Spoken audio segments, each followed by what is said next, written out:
สวัสดีค่ะ เราจะมาเรียนรู้การทักทายในภาษาเกาหลีกันนะคะ การทักทายอันยองการทักทายในภาษาเกาหลีสามารถพูดได้3ระดับ 1. พูดกับผู้ใหญ่พ่อแม่ปู่ย่าตายายพี่ป้าน้าอาอันยองฮาชิมิกะแปลว่าสวัสดีค่ะ 2. พูดกับเพื่อนอันยองฮาเซโยแปลว่าสวัสดีค่ะ 3. พูดกับเพื่อนที่สนิทหรือรุ่นน้องอันยองแปลว่าสวัสดีค่ะมันนาซอพันกับซึมิดามันนาเกเทวซอพันกับซึมิดายินดีที่ได้พบค่ะ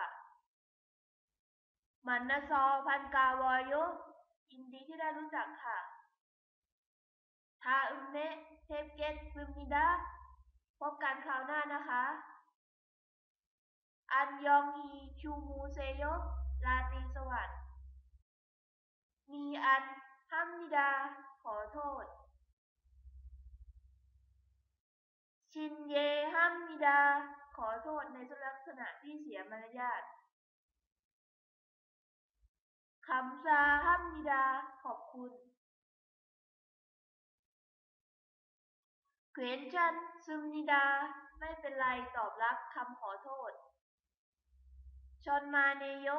ไม่เป็นไรตอบรับคำขอบคุณอันยองฮีคาเซโยลาก่อนเราพูดลากับคนที่กำลังจะไปอันยองฮีเคเซโยลาก่อนใช้กับคนที่กำลังจะไปพูดลาเราขอบคุณค่ะ